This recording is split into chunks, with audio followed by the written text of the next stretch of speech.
Hello! Hey everybody! I was just asking Rue if I look good or not, and her answer was I can't tell. she can't tell. So apologies if I'm looking a little bit rough. Haven't really done the usual check myself out on camera just to make sure that I look alright, but I'm sure you do. yeah, oh yeah, look at that. Even having a shave. How lucky you people are. Anyway, right, so today is yet another reading from this insanely huge doorstopper of a book, which is Shave My Spider, all about 6 months around Asia. And today's going to be the last one for a little while. I've got a couple of weeks off for the next two Sundays. The reason is Rue, bless her, who does all my behind-the-scenes stuff, is going camping. So I'm all on my own, and I'm honestly not really capable of doing this. You can say it, it's alright, they know. So she's going metal detecting up in the goldfields in the north of WA, where it's actually quite warm. And yeah, normally she goes in the summer and it's insanely blistering hot. We're talking sort of in the mid-40s. Well, mid-30s to 40s.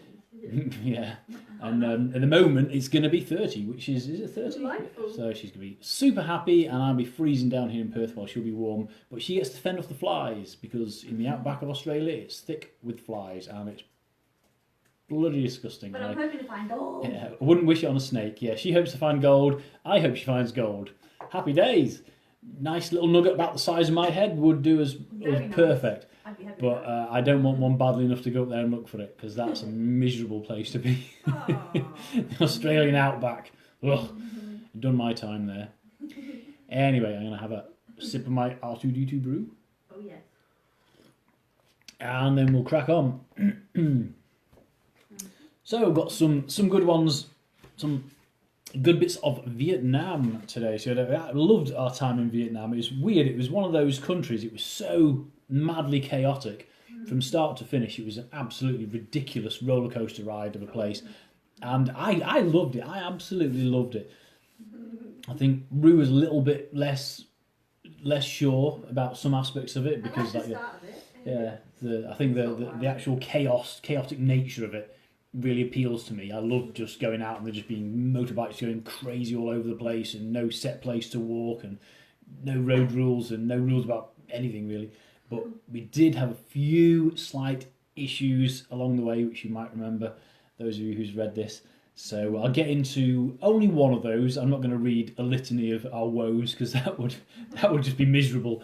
There's one very specific event which is almost iconic from our time in Vietnam, which I'm not going to get into, because that's done and dusted now, and I could do without stirring up any more trouble. So let's just start at the beginning, will we? And I'll skip forward to another little bit, and then we'll see how we go for time. Right, guys, here we go. Amusingly enough, I decided to call this chapter "Good Morning Vietnam." I'm sorry. Yeah. I'll confess to being a little nervous as we flew into Hanoi Airport. Not about Vietnam itself, you understand, but rather the slightly unorthodox way we'd obtained our visas. All the internet research in the world couldn't stop my spider sense from tingling. It was simply too weird. All I'd done is sent cash to a third-party company, together with photocopies of mine and Rue's passports. And they'd emailed me back a poor-quality scan of a letter, allegedly from the Vietnam Immigration Department, stating that visas had been issued for the following people. There was a list of names, and Rue and I were tacked onto the bottom of it. It smelled wrong. It smelled like trouble. It smelled like the most simplistic of scams, a rip-off so blatantly obvious that only the stupidest of people would ever fall for it. No self-respecting socialist government would allow such a lax system to regulate who was allowed into their country, surely. Or let private companies profit from selling visas to foreigners. A 10-year-old could have forged a more believable visa letter. "You're sure this visa thing's going to work?" Rue asked. She sounded nervous too. "Yeah, sure," I told her. "Why wouldn't it?" Following instructions I'd read online, I led the way through the airport to a wide counter helpfully marked "Visa on arrival." "You see," I said to Rue, "this is the place I was telling you about." Where we get our real visas? She asked, eyeing the huge mob that was already forming around the counter. Nope, I replied, leading her around the crowd. We passed down a long corridor beside an office where smartly uniformed women rushed back and forth with files and stamps, and at the far end of it we found another waiting area with a much smaller counter. This was more or less what I was looking for. The desk for people like us who had paid their money to Visas R Us. There was no obvious sign, but a handful of people were standing around with their passports out, so I joined the queue. The person in front of me was handed his passport back, and then it was my turn. I showed the letter, handed over my precious brown book, and Rue's rather battered blue one, and that was that. Or it would have been, had a tour guide not shoved his way to the front of the queue, barked something in Vietnamese, and thrust a stack of at least 20 open passports into the clerk's hands. It wasn't hard to translate. Just do these first, he'd said, and the ladies of the office were happy to oblige. So an hour later, with full-page stickers in our passports, we officially entered the Socialist Republic of Vietnam. Hanoi has been the capital of Vietnam on and off for the better part of its 1,000-year history. During that time, it's been occupied more times than the toilet on a 747. The Chinese, the Japanese and the French have all left their marks. It's the fastest growing city in the world, which is a bit frightening given that it's already bursting at the seams with over 7.5 million people. In a land area roughly half the size of Perth, Hanoi manages to cram nearly quadruple the population. More promisingly though, it was ranked the 4th best travel destination in the world by TripAdvisor and the cheapest of all of them. Our first port of call in any foreign land is always the same, the ATM or cash point, or hole in the wall as we Brits tend to call them. They're an absolute godsend. When I first started travelling, the idea that my UK bank card would be accepted in some remote corner of southern Asia was laughable. I'd have been running around with my dong in my hand, because dong is the currency of Vietnam, by the way. For a trip like this, many months in many different countries, I'd have needed a shoebox full of cash. Togrogs and bogrogs and wigwams and... Okay, I might have made those last two up, but the point is that there are some weird-ass currencies out there, and we'd be collecting all of them as we went. Traveller's checks used to be the trusted alternative to carting half your net wealth around the world in your underpants, but they came with all sorts of issues, especially when visiting far-flung or heinously corrupt locales. A 4-star Parisian hotel can cash checks while you eat cheese in their spa bath, but the horse nomads of the Mongolian steppe probably charge an outrageous commission, and still made you ride a goat to the nearest city to collect the cash. It was while we were partaking of this miracle of modern convenience that we met an English couple, Mary and Peter, presumably no relation to the followers of Jesus. They offered to split the cost of an official airport taxi with us, seeing as how we were all headed to the famous old quarter of Hanoi. I'd been a bit concerned with the taxi situation after reading some horror stories in online travel forums, so we gratefully accepted. Peter spent most of the journey adding to my fears with his litany of woes. Taxi drivers who promised to use the meter, only the meter was rigged to charge 10 times the going rate. Drivers who held their luggage to ransom or drove them round and round and round until they paid a bribe just to get out. All in all, it seemed like avoiding taxis completely was the way to go. Well, you can trust the green ones, he finished. They say Marlin on the side, and their company is honest. We only take Marlin taxis now. They dropped us right outside our hotel on the edge of the old quarter, into a maelstrom. Motorbikes swarmed around us, racing straight for us from all directions. I felt like bait thrown into a shark tank. Shit! The scooters zipped by on all sides, missing us by inches without even acknowledging we were there. Get to the pavement, Rue cried. What pavement? I yelled. The roar of engines drowned out her response. True enough, we were in the middle of the road. In fact, we were now a miniature island in a sea of traffic. The front door of the hotel was clearly visible just a few yards down the street, but between us and it, in a space barely wide enough for a single car, 3 lanes of motorbikes were crisscrossing at breakneck speed. I'd read about this issue in the same place I'd read about collecting our visas. In Hanoi, the traffic waits for no man. The bold prosper, and the weak, the timid, the touristy types, tend to die of old age, still standing on street corners without ever finding a gap big enough to cross in. There was nothing for it. Sooner or later, one of these 125cc death machines was going to plough right into us. Let's go, I shouted to Rue.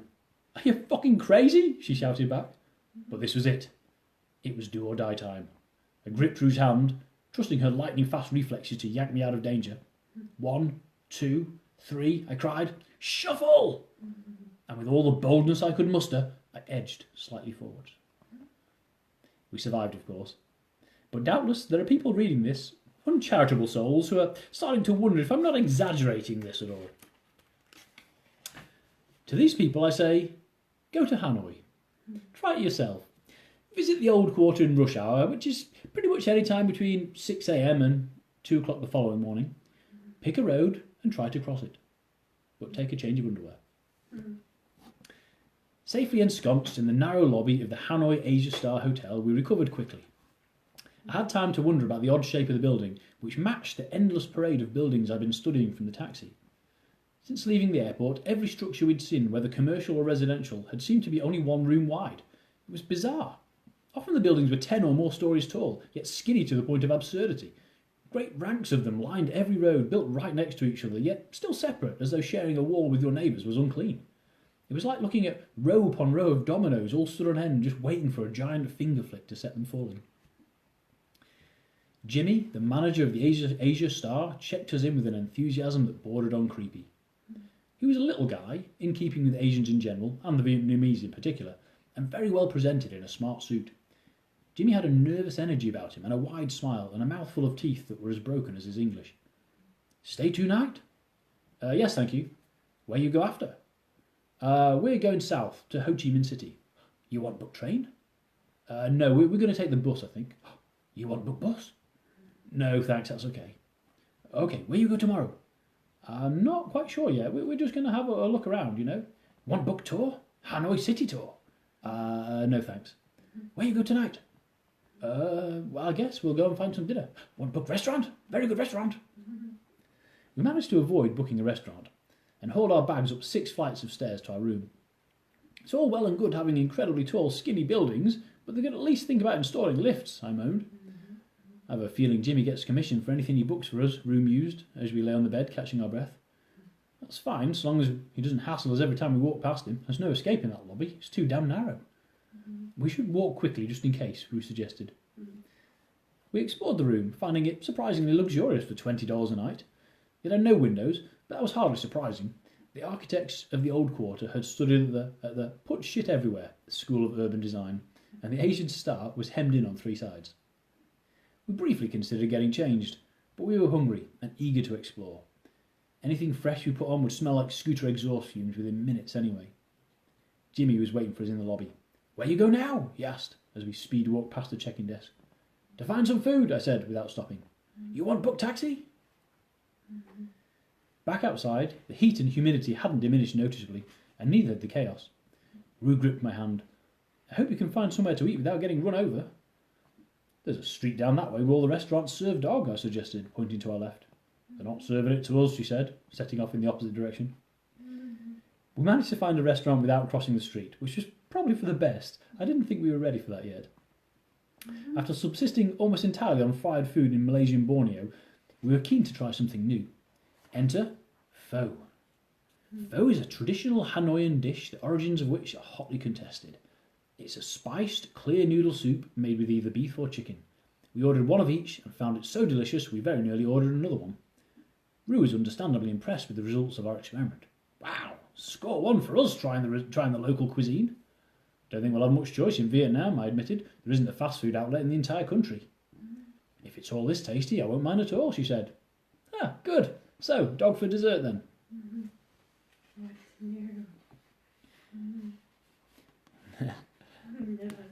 I'll read a bit about not dog. Well, I was debating doing the next chapter as well, but I don't want to. That's quite long, and it'll go on a long time. So, should do that one about us walking around the lake. Yeah. So we'll skip forward until when Rue's sister Vicky was arriving. Oh, yes. So by this point we'd arrived in Ho Chi Minh City. Vicky was arriving that afternoon, so we scrubbed the Mekong off our skin and jumped into a taxi to the airport. It wasn't until we were in the taxi to the airport that we realised we couldn't pay for it. We'd spent the last of our cash on sweets, scarves and wooden spoons, and were in dire need of an ATM. We tried to explain this to the taxi driver, and he grudgingly agreed to let us pay on the return trip. As soon as we arrived, I went on a scouting mission while Rue waited by the arrivals door for Vicky. It didn't take me long. I came back grinning. Guess what? Not only did I find the ATMs, I found one you'll recognise. I took Rue's hand and led her along the concourse, taking a left turn around the edge of the terminal building. There were 2 cash machines, nestled together in a niche opposite a row of bins. Look, see? I pointed out the Commonwealth Bank of Australia logo above one of the machines. Well done, love. Rue had the grace not to sound too patronising. She took out the bank card, our one and only bank card, that precious, fragile lifeline on which our entire world hung suspended, and passed it to me. I inserted it into the ATM. The instructions were in English, so I keyed in Rue's PIN number, followed by a sensible amount of cash to withdraw. 1 million dongs, or something equally ridiculous. And then I saw something that I've never seen before in my life, and something that, God willing, I hope never to see again. Shutting down, said the screen on the ATM. What? In shock, my mind takes note of the strangest things. Right now it was fascinated to discover that this cash machine was running Windows XP. I recognised the swirly graphics on the shutdown screen from my sister's first laptop. And then the screen went black. Rue had been watching over my shoulder, in case I did something wrong, and we exchanged incredulous glances. Did that just? She said. It did! It's got the card! It's got our fucking card! Offline, flashed the ATM in green on an otherwise blank screen. Oh dear, said Rue. Oh dear? Shh, look, it's booting up again. And we watched as Windows XP ran through its loading screens, scrolling lists of programs to open and finally coming to rest on the familiar green graphics of an ATM open for business. A chilling message was flashing on the screen. Insert card, it read. But there was no sign of the card. No sign of our money. No record of the transaction. Oh my God, I said to Rue. I think we're screwed. Yes, she agreed. I think you're right.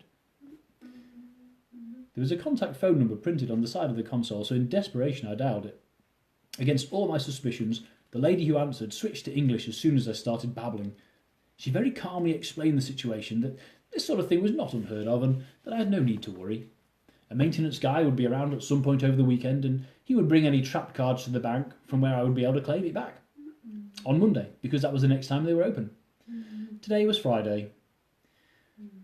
Must be fate, I said to Rue as we sat on the floor outside the arrivals building, our backs against a giant column supporting the roof. If we were leaving here on Sunday evening instead of Monday evening, we'd be utterly buggered. Yeah, it's pretty lucky. That's one of the things I love most about Rue. She's relentlessly positive. Not many people would consider the sequence of events we'd just been through as lucky. What the hell are we going to do if this happens again, she asked. What the hell are we going to do this weekend, I countered, just as the glass doors slid open and a nervous-looking Vicky pushed her trolley out into the sunlight. Taller than Rue and even slimmer, Vicky is the youngest of Rue's 3 sisters. A proud ranger, she has the classic complexion of a redhead, alabaster skin and shoulder-length curly locks. I have it on good authority that when she was about 5, she bore a striking resemblance to the orphan Annie. There you are! Rue leapt to her feet and grabbed her sister in a hug while I stabilised the rickety trolley. Sorry I'm late, Vicky started. The first plane was delayed and then the queue for visas was insane. They kept my passport so long I didn't think they were going to accept that dodgy letter. Never mind, said Rue, hugging her again. You're here now, safe and sound. We'll look after you. Yes, of course we will, I agreed. Welcome to Vietnam. I paused for a second to let that sink in, then added, Have you got any money we can borrow? It was a nerve-wracking moment watching Vicky insert her bank card. She hadn't bothered to bring any dong, quite rightly figuring that the airport would have cash machines, and quite wrongly assuming that we would have a bit of cash to tide her over if we didn't. We led her around the corner, whilst telling her the story of our misfortune, before pointing her towards the other ATM. Will this one swallow my card then? She asked, understandably a bit nervous. I really, really hope not, I said. It wasn't the answer that she wanted to hear. Well, what happens if it does? She was sounding less sure by the second. Well, that's a good question. We're fucked, Rue supplied, helpfully. Oh crap, said Vicky, and she pushed the card into the slot. Later, back at the hotel, we laughed about the whole ridiculous situation. Now that Vicky was here and she was safe and she had enough cash to feed us all over the weekend, things didn't seem as threatening. It was just another minor inconvenience along the road, of the kind that somehow always seemed to happen to me. Sorry, I said to Vicky as we sat in the Gone Cafe waiting for our dinner. But you have to get used to this when you're travelling with us. Stuff tends to go wrong when I'm around. I don't know why. It'll be fine, she said, riding the wave of enthusiasm from having successfully made the 1,000-mile trip to a new and exotic country. What else can go wrong? I thought about suggesting she not tempt fate, but the moment passed. Then our food arrived, and all we wanted to talk about was how delicious it tasted. It was only much later that I looked back on this first act of defiance, this callous disregard for potential disaster, this challenge to whatever powers governed fate, and realised it was all her fault.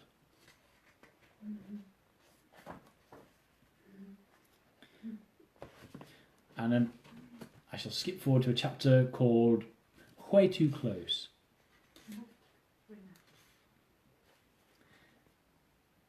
This is about, by the way, this is about us leaving the city of Hui, spelled H-U-E with a little accent, and we were desperately trying to get to a train for which we were late.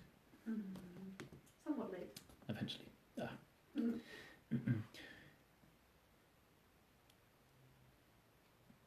The next morning, we began our assault on the citadel, the heart of Imperial Hui and the scene of the most vicious wartime fighting.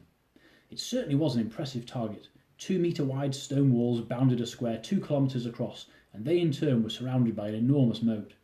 Water for the moat came in via sluice gates from the Perfume River, and giant lilies floated on the surface. A middle-aged Vietnamese bloke was wading around in there up to his chest, quite possibly tending the lilies, but as far as I could tell, he was stealing them. Walking around the front wall to reach the entrance took half an hour, and the staggering amount of stone needed to build the palace put me in awe. Once within the walls, the halls and pavilions were all wood, heavily carved, decorated and gilded. Another 2.5 kilometre long wall enclosed the Imperial City, which isn't a city, and yet more walls contained the Purple Forbidden City, which was neither purple nor a city. All this to house one family and a bunch of their servants. And you thought Bill Gates had a big house. I hear you can park 23 cars in it. The Emperor Nyogen could park Heathrow Airport, bitch. We passed a pleasant morning posing for photos, dressing up in the Emperor's golden robes and posing for more pictures. We spent most of the afternoon trying to get out of the place, as it went on forever. Wood-columned walkways, temples beyond temples, square after paved square, giant gatehouses and pagodas and yet more temples. Vicky was delighted when she spotted the international sign of the moustache, incorporated extensively into the architecture. Definitive evidence that the warlike Nyogen emperors were really a bunch of hipsters. Overall, the citadel looked quite dilapidated, with grass starting to dominate some of the courtyards and many of the outlying buildings still in ruins. I guess we weren't seeing the place in its best light. Less than a year after we left, the Vietnamese government initiated their Imperial City Renovation Programme, spending $61 million in the process. So, if you go there now, it might have had a lick of paint. Just make it focus again. Put your thing Oh down. gosh. There you go. Sorry. There you go. I'll be like this. You're a bit blurry. I'm blurry. Blurry. I'm always blurry. I just look blurry. I have a face that's just blur. Blur.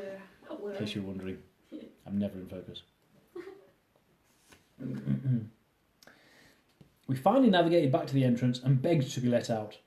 But no, the staff were enforcing a strict one-way policy, despite the almost non-existent influx of tourists. The only exit was through the gatehouse in the adjacent wall, 90 degrees from our current location, and about 2 kilometres away. By the time we found our way out, we had nothing left to sweat. I reckon we'd walked at least 5 miles to the citadel, around it and out again. I was suddenly glad that only a tenth of Hui's ancient buildings were left. Bollocks to doing this 9 more times. It was 35 degrees Celsius and almost 90% humidity, and we still had to walk back to the hotel, where I was reasonably sure it was beer o'clock. That evening, we were joined for dinner by Tim and Charlotte, 2 readers of mine. Like us, they were passing through Hue on the way to Hanoi. We'd even be on the same train, though at opposite ends according to our tickets. Wandering back through the streets behind our hotel, we noticed little bowls of incense outside every business, most burning fake banknotes. Rue asked the hotel manager about this, and he brushed it aside. Some Buddhist celebration, he explained with disinterest. We'd ordered a taxi to take us to the station, from where we'd booked an overnight sleeper train to Hanoi. We'd bought all our train tickets months earlier and posted them to the Hanoi Asia Star, where Jimmy had reluctantly turned them over to me and Rue. Understandably a bit paranoid, we asked the manager to call a taxi straight away, rather than waiting the 20 minutes we'd intended. He wasn't keen and tried to convince us we had plenty of time, but I insisted the taxi collect us only a few minutes later. We loaded our luggage into the boot and he set off, turning the corner right into gridlock. After sitting there for a while, going nowhere, the driver reversed down the road and took the next one, only to find the same thing. He edged forwards enough to find a back route he liked, but that too ground to a halt. Rue and Vicky were exchanging nervous glances in the back while I rechecked my watch. We left 3/4 of an hour early for a journey that I could have walked in 20 minutes. But now, as cars honked and drivers swore all around us, we started to realise we were in trouble. Time was running out. The bridge over the Songao-Ku Canal still separated us from the station end of town, but the driver knew our concerns and wormed his way through traffic to try a different tack. Eventually, after a long and agonising detour, he came to the bridge from an entirely different direction, or at least he would have if there hadn't been half a mile of standing traffic between us. "What do we do?" I yelled. "Go, go," the driver shouted, waving us out of the car. It was a desperate tactic. I'd been trusting to fate, gambling on him finding a last-minute way through. Consequently, we were now down to that last minute. Unless the station was right outside the car, we were screwed. "There!" the driver pointed straight ahead. A wall of cars screened everything else from view. Rue and Vicky were struggling to pull their luggage from the boot. I looked at my watch again. Less than 4 minutes, and the station wasn't even in sight. There was no chance. "We can't make it," Rue called to me, panic in her voice. I hate to hear panic in Rue's voice. This time it wasn't even my fault. There was no way I was going to let it go unanswered. "Don't worry about anything else," I told her. "Just get yourself to that station. I'm going to stop that train." I strapped 20 kilos of rucksack to my back, dangled the lead weight of my day sack around my chest, and ran. I ran like the hounds of hell were at my heels, like the ground was opening up beneath me, like there was a cliché I hadn't used and it was just in front of me and it was getting away. I pounded down the road, dodging car doors and groups of bystanders. The further I got, the more obvious it became that our taxi wasn't going anywhere. As I drew nearer to the bridge, I started to get an idea of what we were up against. And then I ran straight into it. Not the bridge, I hasten to add. Into a parade. Now, as every movie-going audience knows, parades happen all the time. If you're being chased by the FBI for a crime you didn't commit, 9 times out of 10 you'll run smack bang into a parade where you'll be able to lose the pursuing agents with ease. But in real life, I can count on the fingers of one hand the number of parades I've seen, and this was one of them. It was huge.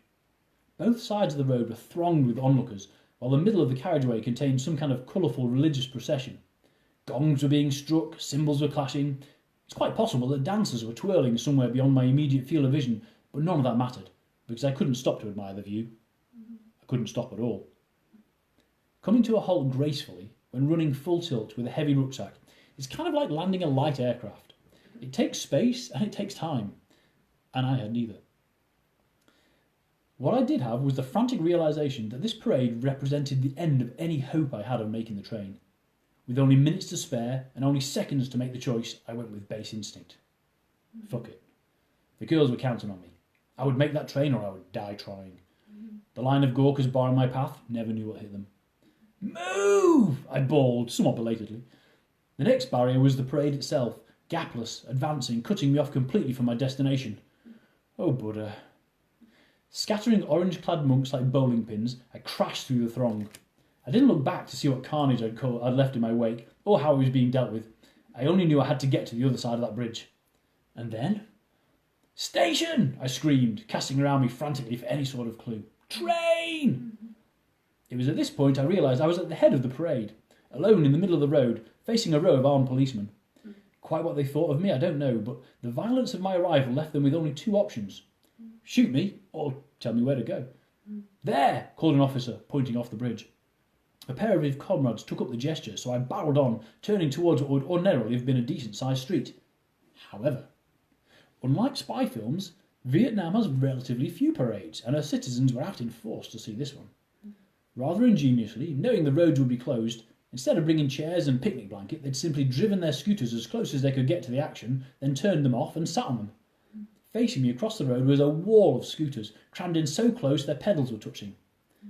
On the far side I spied a slim gap where people on foot were straining to catch a glimpse of the monks that I'd just flattened. There was only one thing for it. I charged towards the opening, my backpack heaving from side to side. It didn't make me a particularly agile target, and as I approached some of the people I was facing, they started to realise what was about to happen. They sprang back out of the way, dragging friends and relatives with them, but not everyone was quick enough. I crashed through the gap, sending several people flying. A slow-moving old woman bounced off the front of me. My backpack absorbed the return blow of her handbag as I plunged onwards. Vietnamese went down in droves on all sides of me. I'd have made one hell of a weapon in the American War of Aggression. And then I burst through into empty space, like the Millennium Falcon rocketing out of the Death Star's fiery doom. I screeched to a halt and glanced around for a sign, and there it was, the sign, Hui Gar Station. So close, but time was up. My heart was hammering the countdown. I didn't even pause to wipe away the sweat, which was sheeting down my face and drenching my shirt. I turned towards the station doors and sprinted the last few metres to the turnstile. "Calm down," the ticket checker shouted when I was still a few steps away. "No, my train," I began. "Calm down," he repeated. "Listen, I'm on the way to Hanoi. There are 2 more people coming for it. You have to let me in so I can hold it." "Sir, please, calm down," said the guard. It was clear he wasn't even going to listen to me until I stopped raving. But I'd been quick. Maybe there was still time. I took a deep breath. "I'm sorry." Breathe. "I have a ticket." Breathe. Dig ticket from back pocket. "I have to be on the train to Hanoi." Breathe. Extend ticket. Ticket is moist. "My wife is coming too. Please let me get onto that train so I can hold it for her." His answer was direct. "No," he said, shaking his head. "You cannot get on this train." Shit. Try again. "Please, listen to me. I have to get on that train." "No, sir. You cannot get on that train." Faced with dwindling options, I drew myself up to my full height and advanced on the bloke. No bureaucratic box-ticking bullshit was going to wreck my plans. I was a stinking, panting, sweaty mess, and I was majorly pissed off. And I was probably wanted for GBH and half the population of Hue. The guard suddenly looked very small as he stared up at me. "I am getting on that train," I growled. "Sir, you cannot get on that train." "Why not?" I demanded. "Because that train is not here yet. That train is late."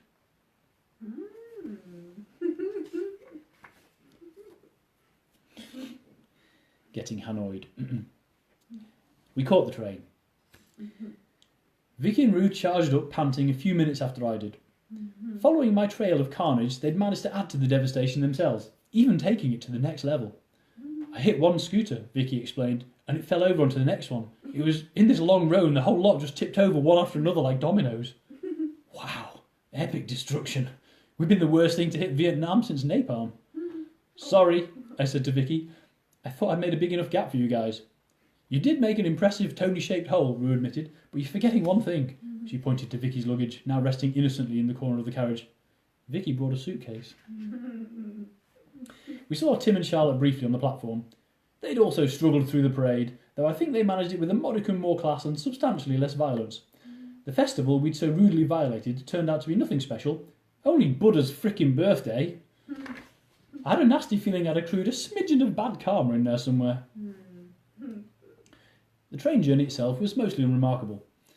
At some point in the night we were joined in our cabin by a quiet Japanese man who kept to himself. He had with him a large polystyrene box, of the kind I once used to transport the decapitated head of a dog.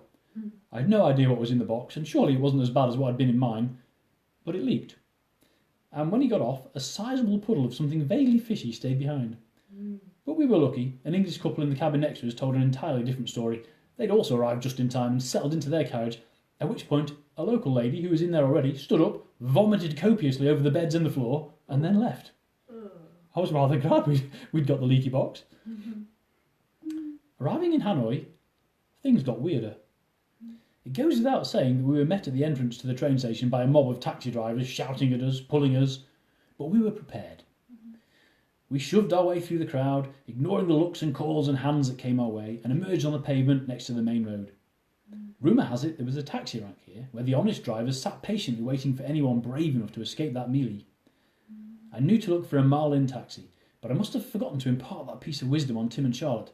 They'd plunged right into the mob scene alongside us and been hustled away by the first driver to latch onto them. I could only hope that, experienced travellers that they were, they'd sense a scam coming and be ready for it. But we had a stroke of luck. An empty green Marlin taxi was passing right at that moment. I flagged him down, and he pulled up and popped open the boot. I loaded our bags in, while Vicky climbed into the back seat. And just then, the taxi surged forward. He must have been aiming for a spot in the taxi rank or something. I shouted, "Whoa!" and jogged a few steps to catch up. But the car jolted forwards again, just as soon as I reached it. And suddenly I realised that something was very, very wrong. This wasn't a simple misunderstanding. This wasn't an accident. This guy was trying to rob our stuff. And he was trying to abduct Vicky. The shock of realisation hit me like a slap in the face. I was stunned for a fraction of a second, then instinct kicked in. My instincts are rarely the most reliable or the most predictable. In this instance, they computed the situation and came up with only one course of action.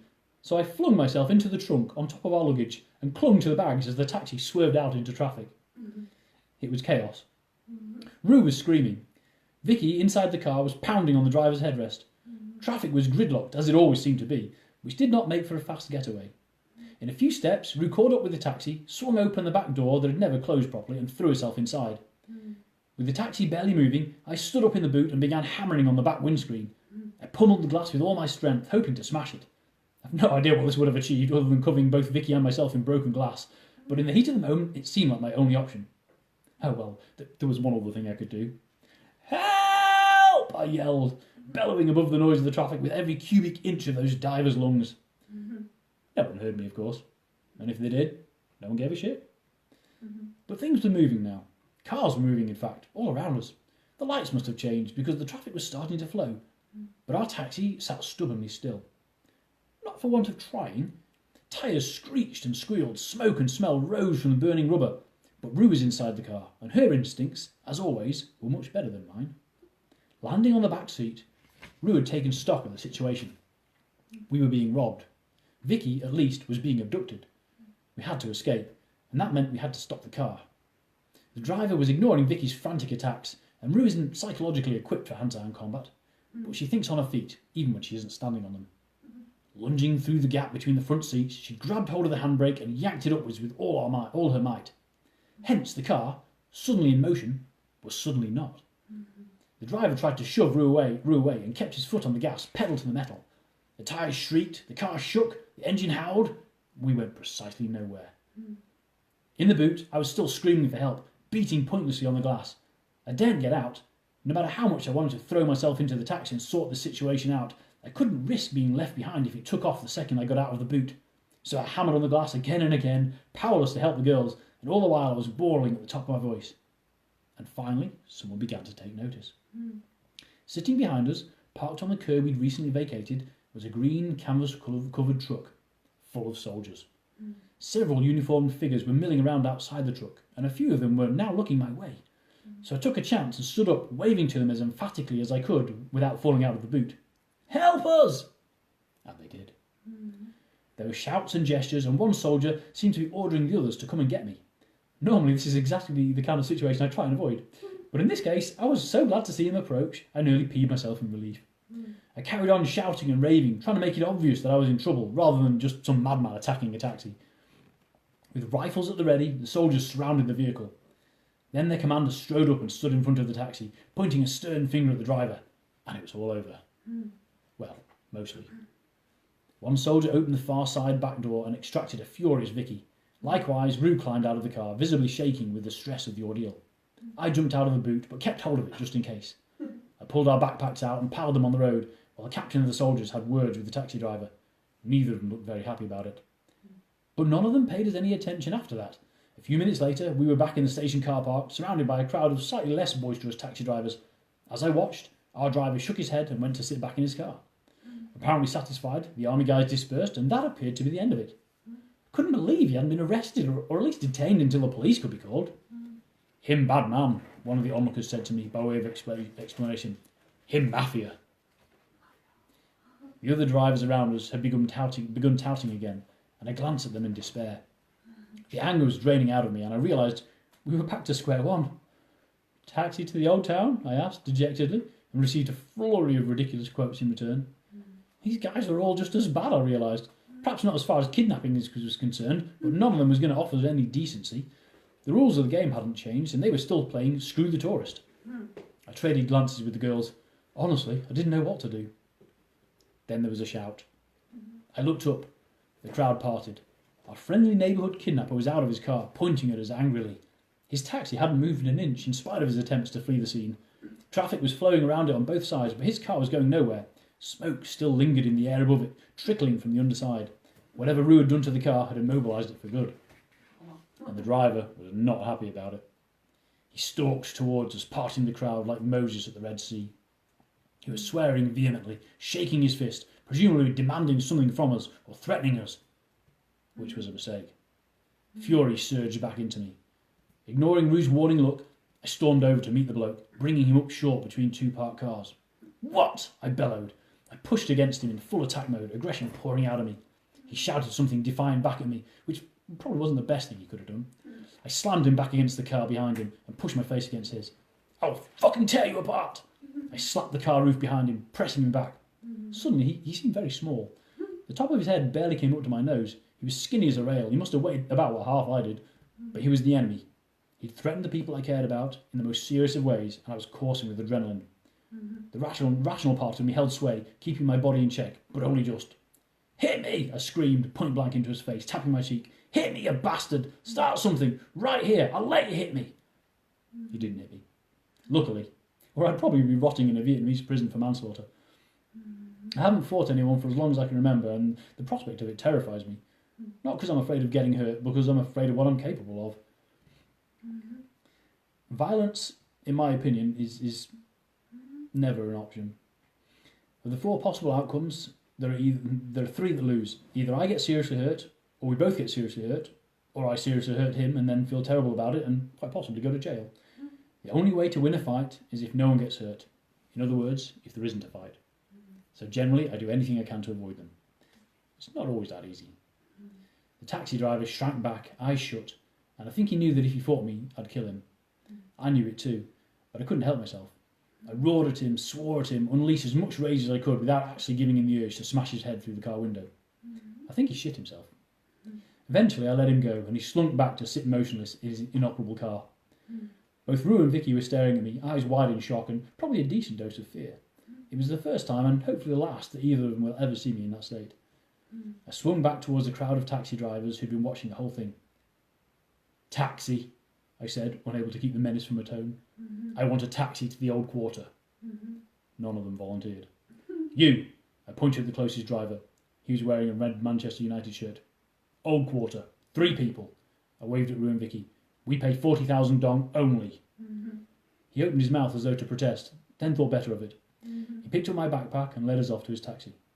He was strangely quiet during the journey and didn't quibble when I handed him a pair of 20,000 dong notes, the going rate for the journey, but less than a tenth what he was used to scamming people out of. And then we were safe, back in the lobby of the Asia Star Hotel. Jimmy was there, his freakish teeth beaming a welcome against all expectations. I was genuinely pleased to see him. He allocated us a triple room at the front of the hotel overlooking the road. I paced up and down, still wired from the confrontation, while the girls collapsed on their bed in shock. It had been an interesting morning, that was for sure. Then Tim called. He and Charlotte had made it to the safety of their hotel across town. "But we got majorly stung by the taxi driver, mate," he said. "The meter was just spinning and spinning as we drove. I thought it was a bit crazy, and then he tried to charge us 500,000 dong. I told him to fuck right off, and he threatened to call the cops. It was a right mess. I haggled with him. In the end, I gave him 100,000 and he buggered off. But you were right, mate. What a bunch of scamming bastards. Did you have any trouble?" I thought about this for a couple of seconds. "Yeah, mate," I told him. "A bit." Rue had been rethinking the experience and had a concern she wanted to share with me. "We totally wrecked that guy's car, you know. Like, it was going to cost a fortune to get it fixed. And towed. And the other drivers said he was mafia. They all knew him." "Yeah, true enough. You don't think he'll come back for us, do you? Or send someone else after us? We're fairly easy to spot." She toyed with a bright pink strand of her hair for emphasis. "Oh." I thought about this for a few seconds. "Nah, probably not. I mean, his car is knackered. And anyway, we never told him where we were staying. We're safe." "Yeah." Rue didn't sound convinced. "So long as he doesn't know the driver who just brought us here." I had no answer for that. And I think, are we good for time? Yeah, 1:45. Alrighty, I'll leave it there for now, guys. That was quite a wild ride, wasn't it? Woo! That was getting sweaty palms just from the memory of it.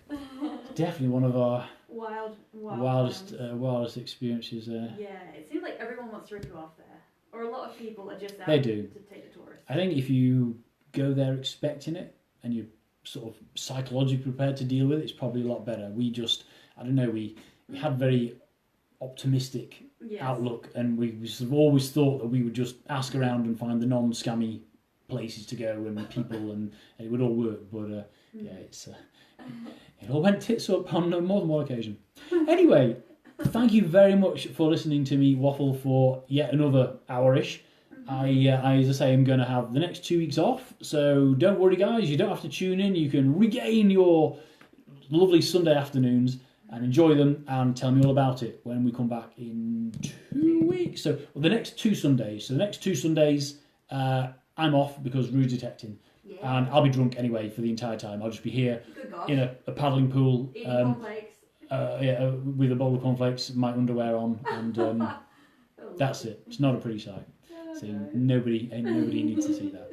Thanks, guys. I will see you next week. So have fun and enjoy yourselves, and hope you're all happy.